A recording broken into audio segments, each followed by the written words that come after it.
All right. Hello, everyone, and good evening. Thank you so much for joining me tonight. My name is Jill Cleese, and I am the iSchool Career Center Liaison. And as your Career Center Liaison, I want you to know that I am available through the email, through phone, and through video chat to work with you on your career-related questions. I can do things like critique your resumes, we could set up mock interview sessions, or basically I'm really here to help you with whatever you need that has a focus on your career and job search. I do always recommend that you check out the resources on the career development site first, and here's what that site looks like, at least the main page.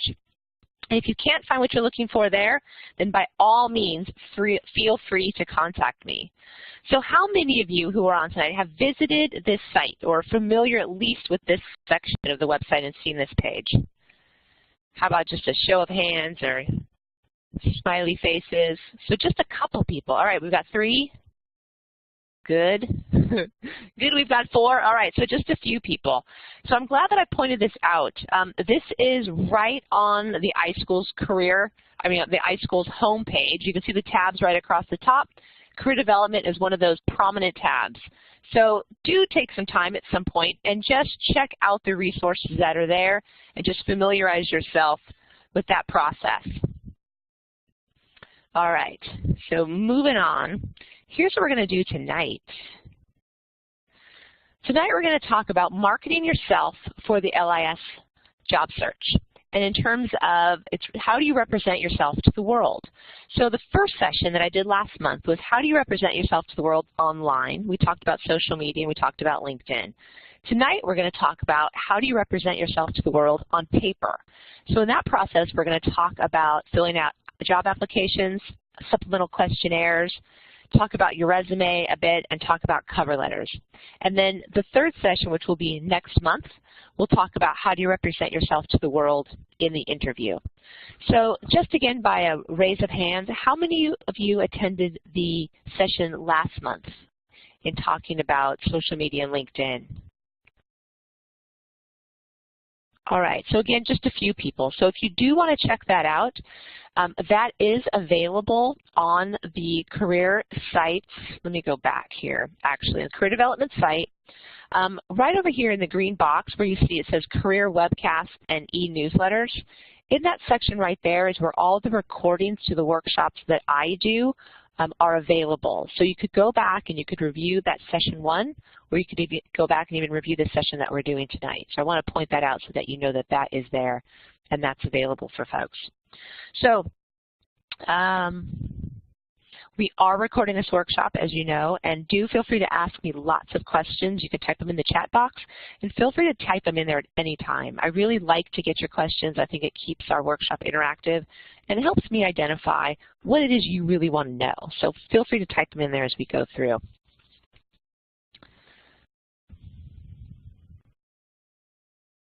All right. So for tonight, as I talked about marketing yourself on paper, we're going to talk about these areas. But let's first start out talking about applications and supplemental questionnaires. So here's my main tips. And I've got a lot of information covered for this section.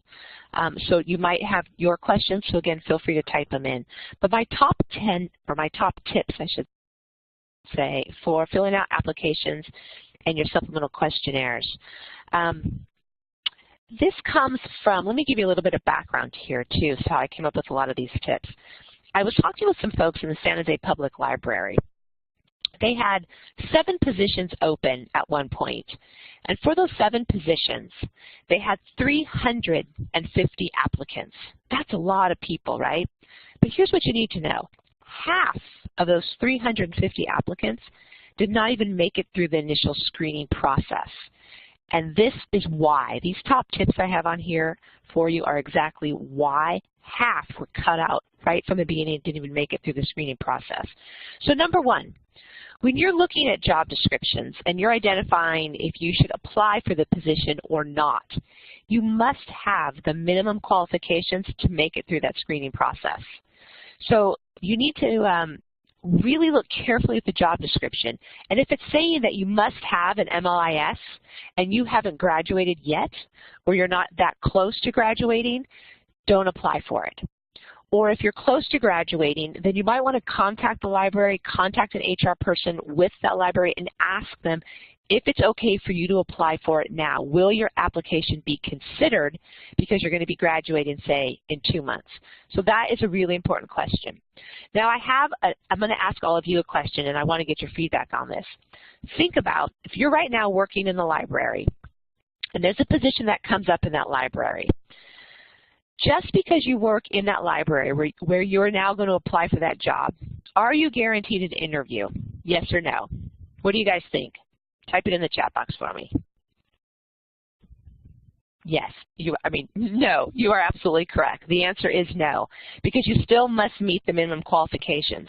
And the reason I actually asked you that specific question is because that's come up from people.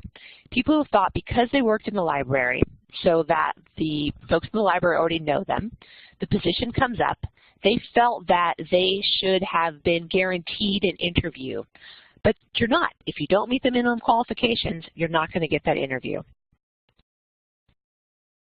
I also received some interesting feedback. This was from a position in a law library that was posted on Sparta Jobs, which is the San Jose State University job database, where a lot of the library positions are posted, so hopefully you all know about that. But this was from a person who was posting a position in the law library. And I got the feedback from her that many of our students were applying for this position, but they weren't following the directions, meaning they weren't understanding the minimum qualifications, and they were applying for the position even though they weren't qualified.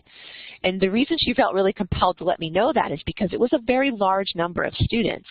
So I want to just point out again the importance of really understanding the positions that you're applying for, looking carefully at those job descriptions. And again, if you don't meet the minimum qualifications, don't waste your time applying for it, because the downside of just randomly applying for positions and then not hearing back really starts to take a toll on your confidence. That's really the downside. So you're just applying and you're hopeful every time you do that. Your fingers are crossed every single time. But when you don't get those callbacks, it takes a little more kind of toll on your confidence. And so that's just not even worth doing right there. I have a question here from Elaine. Elaine is saying many library pages, oops, let me go back here. Got scooted down, here we go. So many library pages at San Francisco Public have master's degrees, and I would guess at least 25, but they don't get called for interviews. So they may have met that first minimum qualification of the master's degree, but they need to also meet what else the other minimum qualifications are. And I just happen to use the degree as one of the examples, but you do need to look carefully. And if a library has 350 applicants for a couple positions, that means that it's going to be fairly competitive. So not only then are they looking at the minimum qualifications for the people that they will put into the, yes, let's call for an interview pile, but now they'll start looking at their preferred qualifications, and that bumps it up a little bit in terms of who gets the interview and who doesn't, and I hope that makes sense. Rebecca has a question. How do you get experience if even the most basic jobs require skills you don't have? That's a really good question, Rebecca, and that's something that comes up often. Some of the things you have to think about are what are the other ways where I can start to get some of those skills? And again, even if it's volunteering somewhere, even if it's taking a job that's not necessarily related, but it allows you to develop some of the skills that you're interested in developing so you can move in the direction that you want to move into. Sometimes that experience, and I'm putting air quotes around the experience, sometimes that experience and those skills can be gained from some of the coursework that you've taken in the program. And that might be from some projects that you've done. And using and including projects or group work on your resume is an important thing to demonstrate your experience. So you can certainly do that. I often find that students don't realize that they can include that kind of thing on their resume, and you absolutely can. You could also volunteer and get involved with professional associations, and they may have opportunities for you to develop certain kinds of skills that are needed in the kinds of jobs that you want to go into, and then again, that information can be used on your resume. So I encourage you to think big, think outside the box. How can you gain those skills? and how can we then put that on your resume to show and to demonstrate the experience that you do have. Elaine has another question. What if it's ambiguous? Should you err on the side of not applying? So that's a good question. So here's the rule of thumb that I go with. If I look at a job description and I feel like I have 75% of the requirements that they're looking for, then I would go ahead and apply. But if I have less than that, then I would probably think, no, it's probably too much of a long shot, and I may not go for it, depending on how competitive that kind of job is. So I used to go with about that 75%, and I hope that helps. Cindy, volunteering is a huge plus where I work. Ooh, thank you for saying that, because I do think that's important for people to hear that and for people to know that that is a very, what's the word I want to use? It's a very valid way for people to get experience and to get skills and to network with people, but you can put all that information on your resume. Rebecca says, I've been doing volunteer work at 2 places now, a small town museum and a special collections archive in my alma mater's library. That's fantastic. Good for you. And even if you're volunteering and you have the opportunity to do something once or something, it's small and it's not even part of the actual job description, but it's something that was a one-off that you did, but that one-off relates to the kind of work that you want to go into, well, I would include that one-off on my resume, and I would talk about that experience and give it some accomplishment statements. Okay, so that was a lot of conversation just on tip number 1. All right, so must have the minimum qualifications. Number 2, when you're filling out supplemental questionnaires, each question is intentional and it serves a purpose, meaning the questions are not just fluff. I've heard from students sometimes like, well, why do they put this question on here? It doesn't seem like there's a purpose behind it. Like they'll say it seems like it's fluff. But the questions are not fluff. They're intentional and they're purposeful. And they serve a purpose for that library for the screening process. The main thing is that the questions that a particular library chooses to include on a supplemental questionnaire indicates what's important to that library. So it gives you a clue based on those questions what they're really looking for and what's important to them. So number 3, when you're filling out applications or you're filling out the supplemental questionnaires, do not leave anything blank. Even if you have to put an NA in there because it doesn't relate to you, that's better than just leaving it blank. Because sometimes leaving something blank can weed you out or screen you out of the process right away. So again, every question is intentional, so do put something in there. Another important point number 4, when you are answering supplemental questions, don't overthink it. So I've heard this from public librarians, the managers there who are hiring. They're saying, don't add citations, don't give me footnotes, don't go on and have a very long answer. Just answer the question. Don't overthink it. You're not trying to show them how you know how to do citations and footnotes. Just answer their question. That's what they're looking for. Number 5, your answers to the questions demonstrate to them why you want to work there. So think about your answers in those terms because that's what they're looking for. And again, it's going to be a team of people, a committee of people who are going through the supplemental questionnaires. So on some level, your answers and the person looking at your answers, it may be slightly subjective because it's different people who are looking at it. But overall, the committee and the team are looking for the same things, the same type of qualities. So again, think about how you're answering that question and how that demonstrates to them why you want to work for their particular library. So Rebecca has a question. What if you draw a blank because you can't answer a question? Well, then give yourself some time, sit back, walk away from it for a little while, come back to it. Drink some caffeine if that helps, but kind of step away, get your brain in a different place, and then come back and try to answer it. So again, just don't leave anything blank because that can be an automatic, you're screened out of the process. Number 6, again, the questions are designed for the librarians who are looking at your answers to really learn a little bit more about you and from your answers to try to determine if they think you're going to be a good fit for their organization, for their culture. So there's a lot that goes into your answers. But again, they just want you to be true to yourself and to not overthink it. Number 7 seems so common sense, but it's still so very, very important. Absolutely proofread your answers, because grammar and spelling are definitely used to weed people out. So be very, very careful. Look over what you have written several times and make sure that it is grammatically correct and there are not spelling errors, because that's the silliest reason to get weeded out of a job applicant pool. But it happens all the time, unfortunately. And the last point here is save a copy of all of your documents. One of the librarians at San Jose Public shared with me that somebody had, filled out their questionnaire and sent everything in, but one of the pages, for whatever reason, didn't come across correctly. So it was missing one of the pages, but the librarians actually called the person and said, hey, we're missing one of the pages, can you go ahead, can you resend that to us? So it's not that they just weeded the person out right away. They thankfully let the person know, and the person had saved the copies of their answers, so they were able to give them the copy. So I thought that was just a really good tip to keep in mind. Definitely save all of your documents. Okay, any last questions regarding filling out applications or filling out your supplemental questionnaires? And if you still think of things, you can certainly type them in afterwards too. All right, so the next section I want to talk about are applicant tracking systems, or ATS.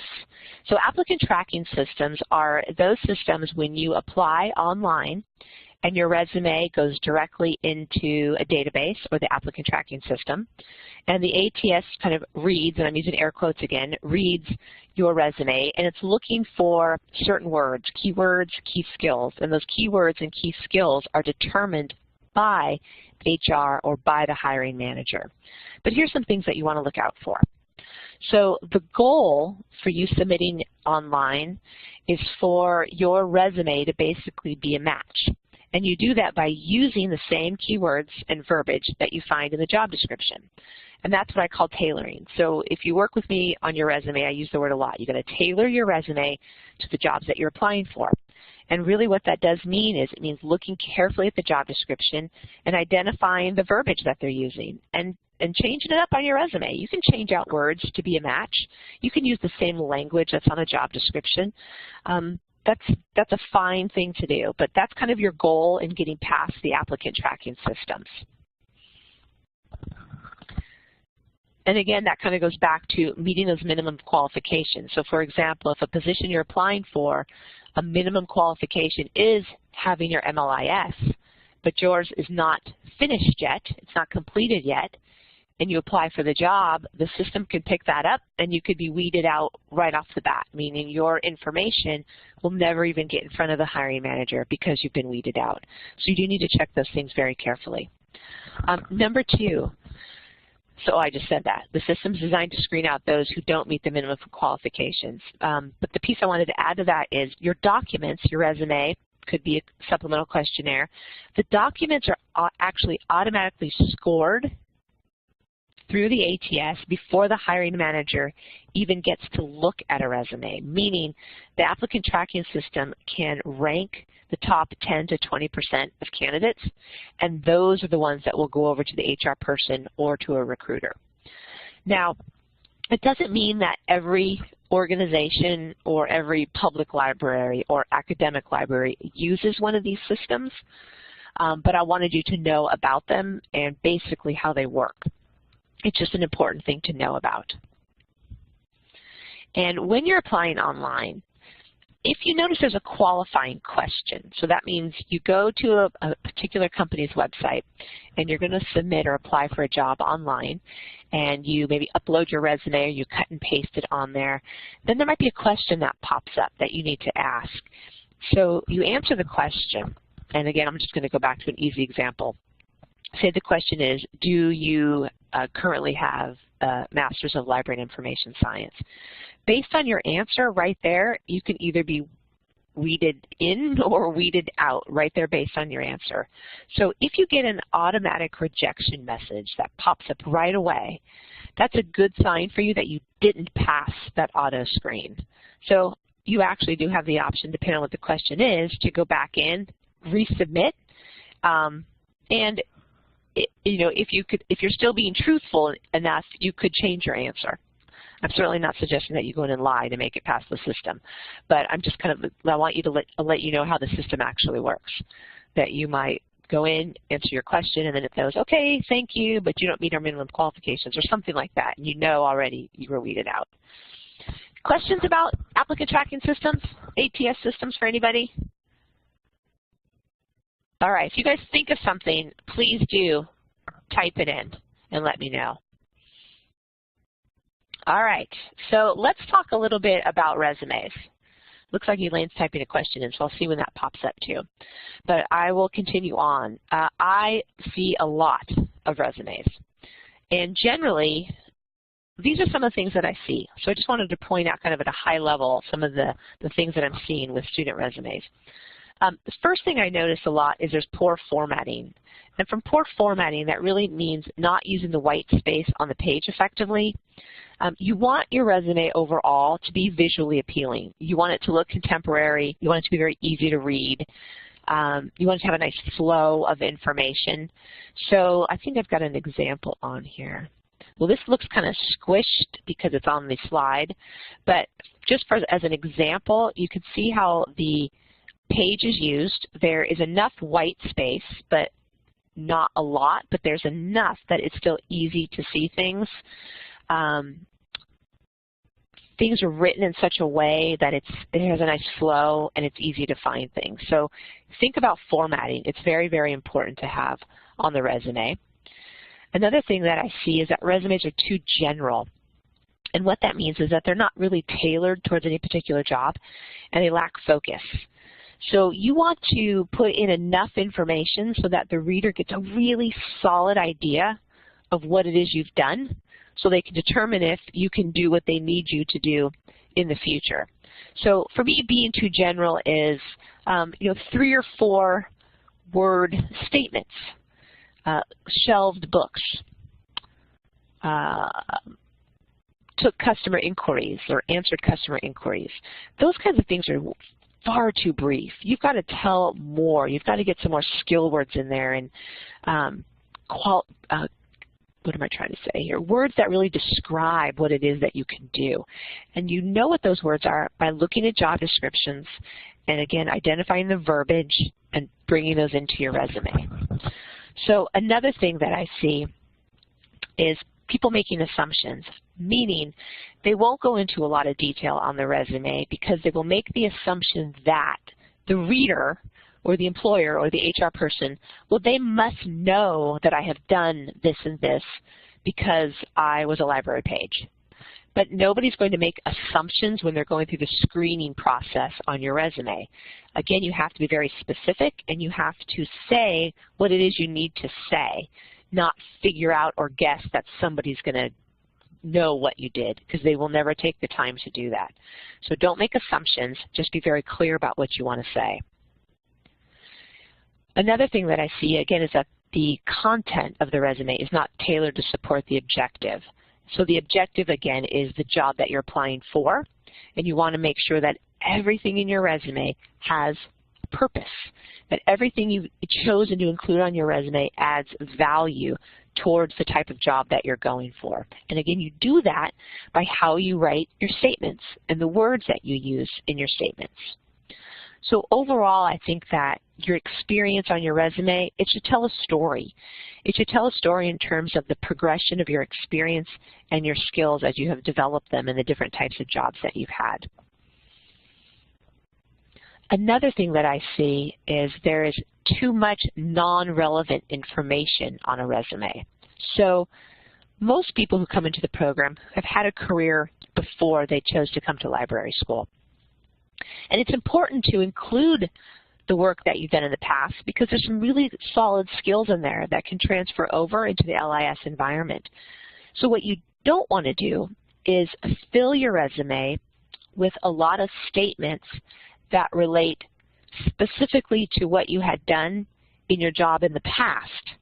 For example, say you worked in the insurance field, and so part of your job was looking through claims and identifying if claims were going to be processed or how much money people were going to get back. And so you might be putting that on your resume because you're like, well, that's what I did in that job. But even though you did that in that job, that doesn't relate over into the LIS environment. So what you want to stop and think about is, what skills did I use in that job? Or what skills did I develop while I was in that job that can be used in the LIS environment, that can transfer over? And that's what I want to write my accomplishment statements about from my insurance job. So maybe what you focus on is your communication skills or your listening skills or your ability to do in-depth research. Maybe it's your customer service skills. So you really think about what are some of those things that you did that do relate, and that's what you'd focus on. So I hope that makes sense to people. Something else that I notice that students will oftentimes leave off of their resume are the projects that you've done in your coursework. And frankly, that's a missed opportunity because you have done so much great stuff in your program, in your coursework. And a lot of it obviously is virtual. You're working with virtual teams. That's a skill in itself right there. So thank you, Heather. Where you put those projects, let me see, let's go to this example here that I had. Here we go. Okay, so right here is a section for Sally's projects. So basically, she's got education up towards the top, which you would all want to have your education towards the top right now because you're currently in a program, so you want somebody to see that right away. Relevant coursework is something that's optional, but I think if you lack a lot of related experience, this is a very important piece to have. You can also list some of your skills right up here at the top. And then, before I get into my experience, I often list my projects. So I give the project a title. It doesn't have to be an official title, just kind of a title to identify what you were doing. You could put SJSU so the reader gets a sense of where you did this project. And you could put the date, so you might have 2014, or maybe it's a project that you're doing right now, so maybe you write in progress. And then you can write some bullet point statements. So this one says, independently designed and implemented a collaborative teaching strategy that the librarians can use to teach patrons how to take advantage of new technologies. Presented findings to a virtual focus group, created an interactive environment, and successfully facilitating a Q&A session. So that's one way to talk about a project and some skills that you've got. Here's another one, government documents project. Analyze the availability and ease of use of the legislative history documents in traditional depository libraries, compiled the results, made recommendations, wrote a 25-page report. So those are just two examples, but I typically will put the projects up here, and then I will get into the experience. Okay. So think about what projects you can include, and think big. Use as many as you can. Again, especially if you're lacking related experience, this is a great way to really show, I think, and give value to what you've been learning in your MLS program. I'm going to get a drink of water real quick.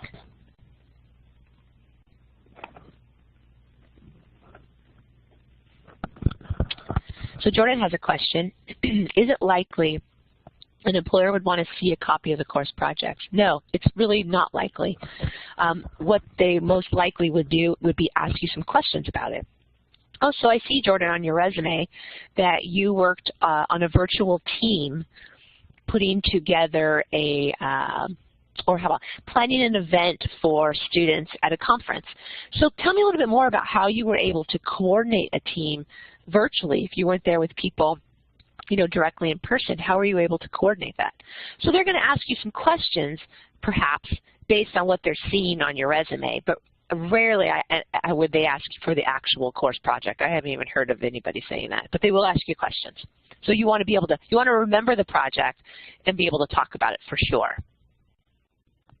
Other questions about your projects and how you would include them? And students actually, I find that you all often forget that, and I have that as the last bullet point, that working in a virtual environment, doing a virtual online program, working with folks via distance learning, it's definitely a skill, and there's few people out there, honestly, who have that skill set. So don't take that one for granted as well. That's something that you could use to your benefit, particularly based on the job that you're applying for and what they're looking for in somebody, but that could be a real important selling point for all of you. Another thing that I noticed that students will forget and leave off are their technical skills or their computer capabilities. And again, I find that students kind of forget about that or take it for granted. But the fact that you all, depending on when you came into the program, we used to have Illuminate. Now, obviously, we have Blackboard Collaborate. People might be using D2L. All the different technology that you're using just to get through this program, those are skills, and you can put that information on your resume. Certainly, or basically depending on the job that you're applying for if it relates, but I'd probably still put it on there too. Okay, so let's kind of check this out. This is just a sample of a resume. It's even a little chopped off, but it gives us a place to talk about resumes. So this is kind of a basic resume format. There is no one exact way to write your resume because you all have different skills and experiences that you're bringing into the program. Some of you are career changers. Some of you have been working in the field. Some of you have been home providing care for family members before you decided to come back to school. And everybody's, somewhere even in between all those things. So you all come into this graduate program with varied backgrounds, which means your resumes are going to look different as well, as they should. So this sample for me really just provides a good example for us to look at, and it does give us that starting point to kind of talk about some of these sections here. So when you all look at this, what do you notice about this resume, or what do you like about this resume, or what do you dislike about this resume? So go ahead and give me some comments, and we can start chatting about it. So Elaine says, this resume looks a little crowded, but do you think it's formatted clearly? It's a little, honestly, it's got a little squished in the way it looks when I put it on the slide here. So if it didn't have that squished look, I honestly think it's okay. The borders around the sides, and again, it's all cut off here a little bit, and the top, of course, is cut off. But you don't need to go 1 inch all the way around anymore on a resume. I'll usually take it down to about 0.8 all the way around, and that usually gives me plenty of room. I use the space of the page, which means I don't indent things really far into the center. I want to use that space on the page, but as long as it's visually appealing and it's easy to read, then you're good to go. So you're always writing and formatting a resume, one for applicant tracking systems, typically, depending on what kinds of jobs you're applying for. And then you're also always writing it for the human eye, because the human eye is always going to look at it. So you do want it to look good. Heather's question is, the relevant coursework that relates to the job that she's applying for? Yes. So what is she applying for? Reference librarian. We have reference information, research methods, design and instructional strength.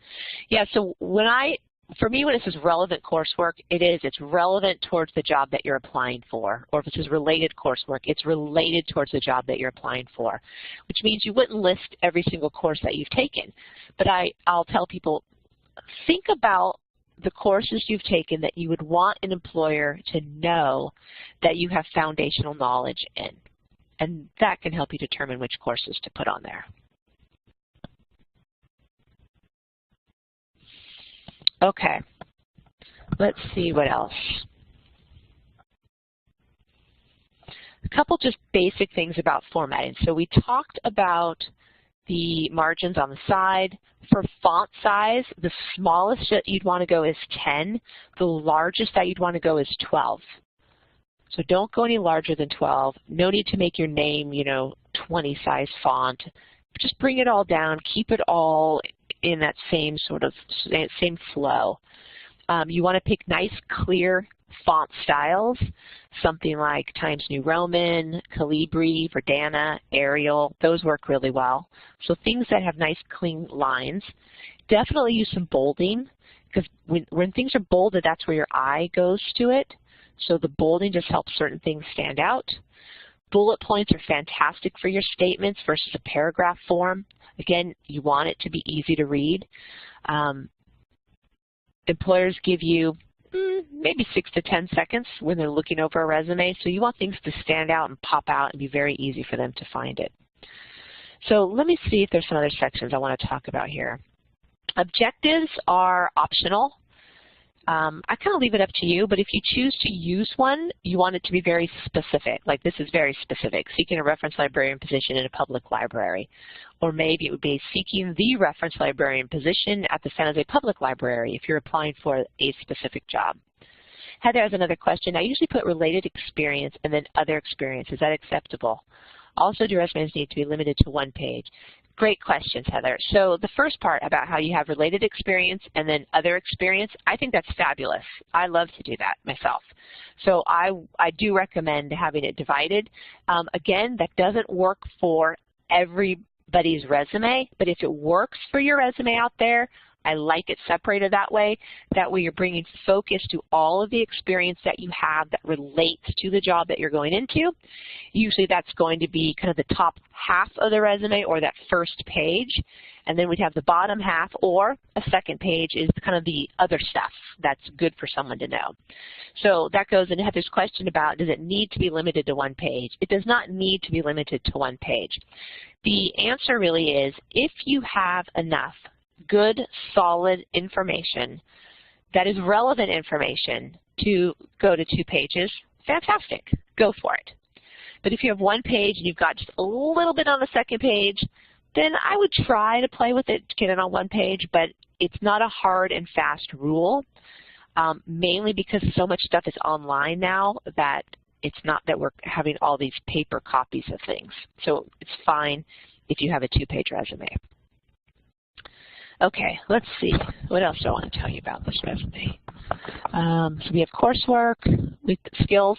So for me, your technical and computer skills, if they directly relate to the kind of position you're applying for, meaning they're important for that position, I like to have those up here towards the top. If they are less important, then those could be bumped down towards the bottom.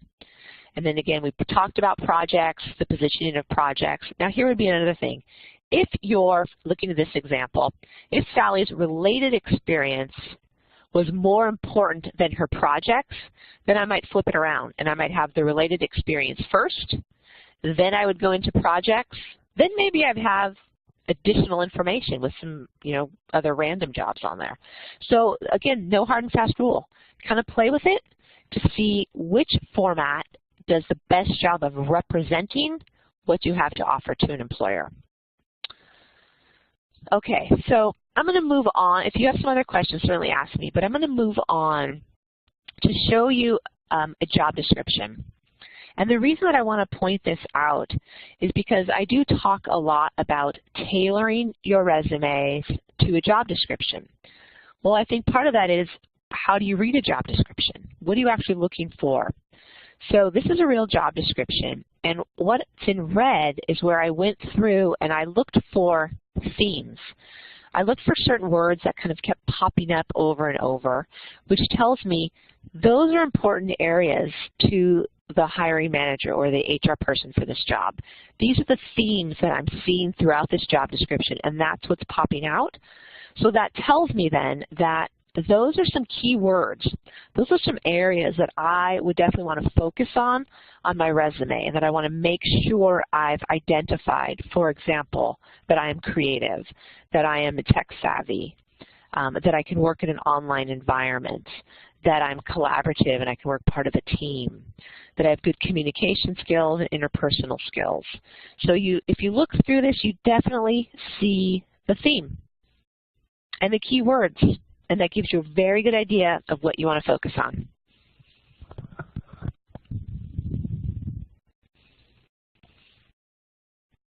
And then this one also does a good job of showing us, here's required skills, right? So we talked about that you've got to meet the minimum qualifications. And then the next section is, okay, here's the preferred.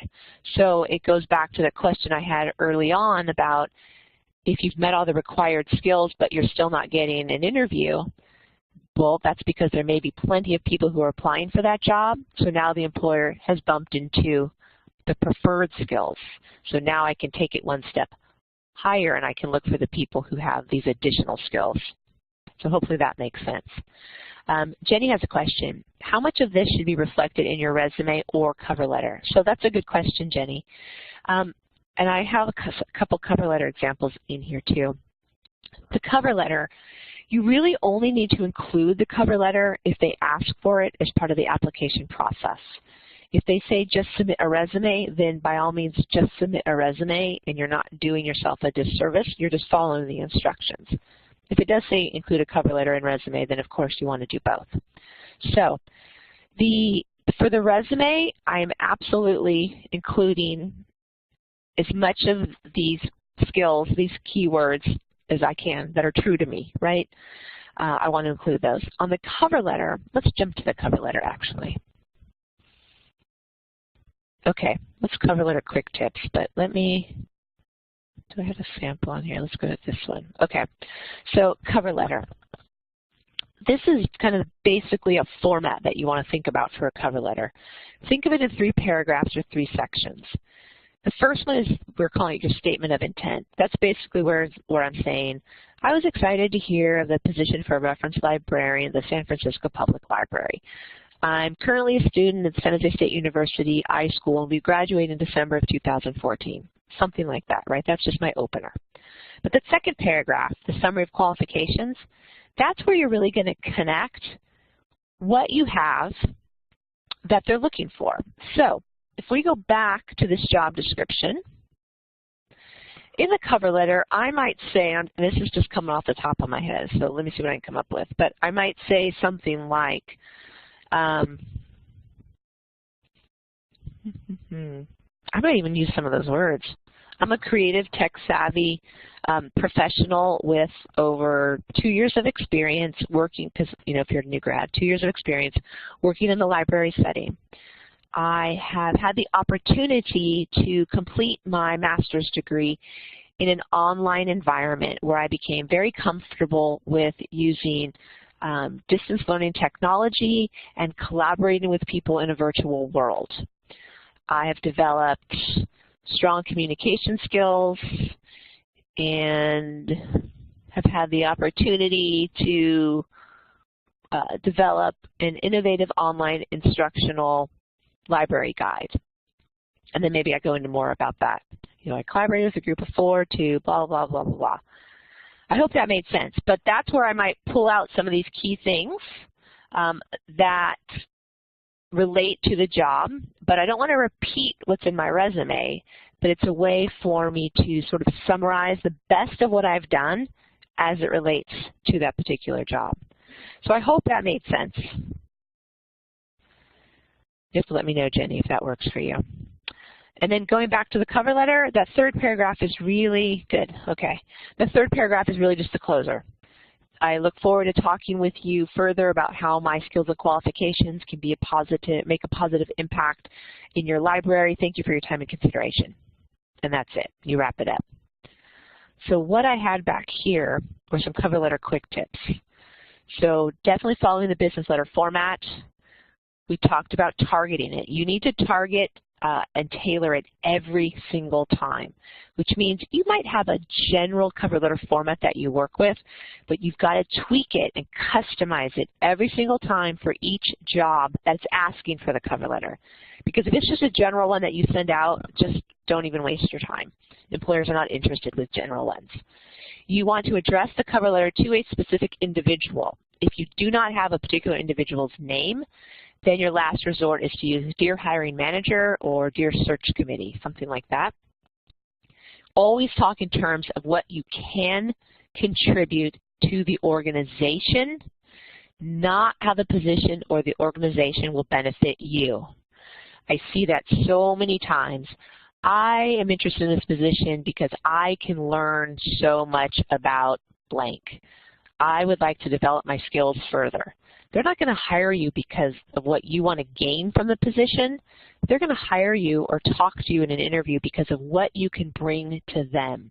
So always make your cover letter employer-focused versus you-focused. Let's see what else. Keep it brief. You don't have to go on and on, but keep it brief. Make sure it's free of errors. Check the spelling. And it's got to be professional. and one full page. A full page is probably too much. Unless you are applying in an academic setting, usually writing more will be okay. So we're getting close to our time. I have a few cover letter statements here that I just wanted to point out to you. And the reason I want to point these out is because I hope you pick up that the tone of these statements is very confident. They are strong, not in annoying, overly assertive way, but they're very confident. And that's important to have that come across. So it's okay to say, I have exceptional research abilities and strong foundational knowledge in blah, blah, blah, blah. I know how and where to quickly find accurate and reliable information. That's confident. People like that to come across. The next one, I am able to directly apply, what I have learned, right? I'm able to do that. The next one, I can work successfully with people at all levels. The next one, I have excellent leadership skills as evidenced by my involvement in. And then the last one, as a, whatever intern, my favorite projects involved legal research, and I loved helping other associates and partners. So everything is very confident and strongly stated with assurance.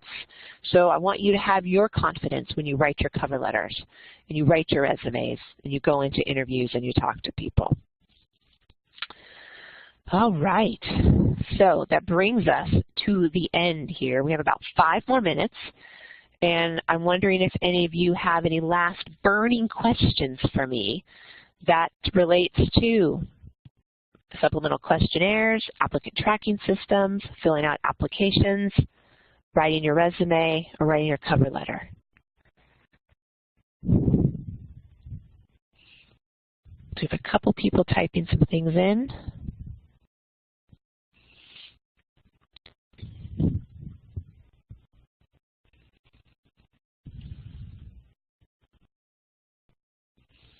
I know this was a lot of information tonight, but it's all good information.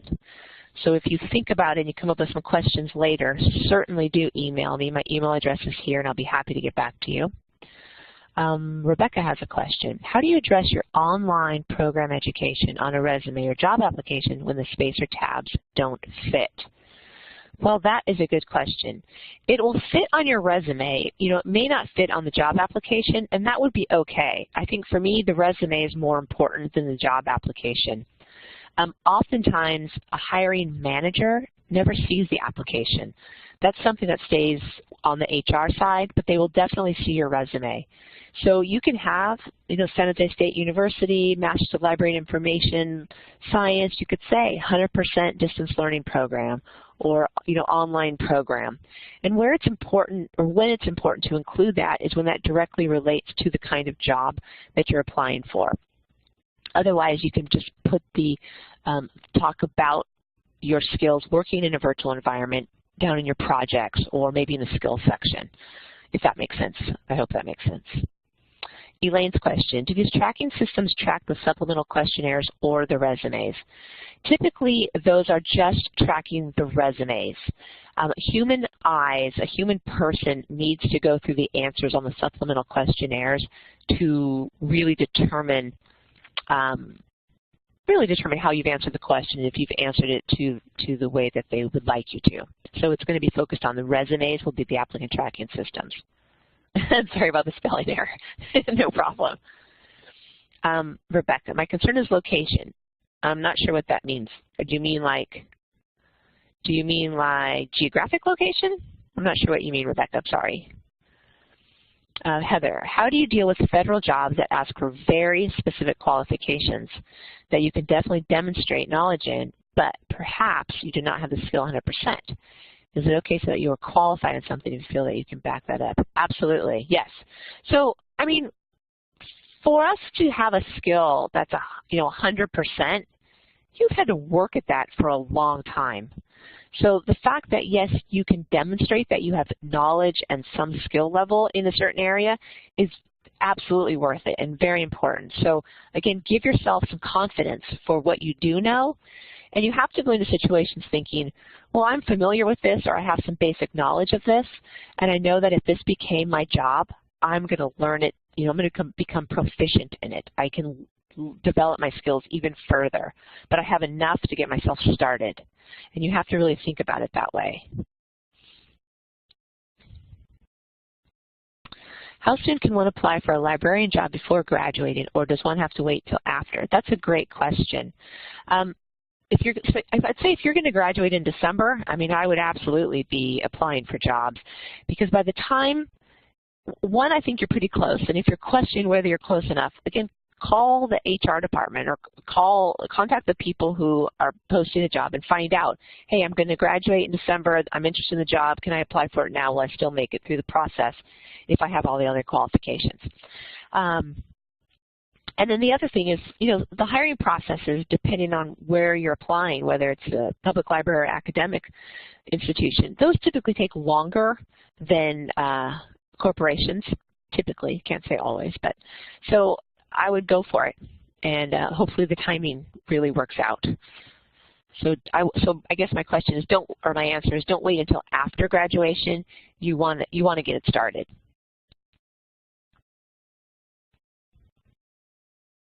In terms of putting out an address on the application form, I'm going to have to go back and figure out what we're saying, Rebecca. I'm so sorry. Let's see if I can make sense of this.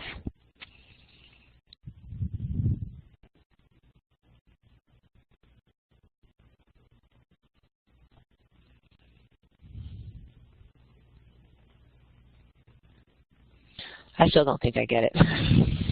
Sorry. I'm not following that one. Jenny, on a resume, do you suggest including the months and years you were in a position, or is only the years okay?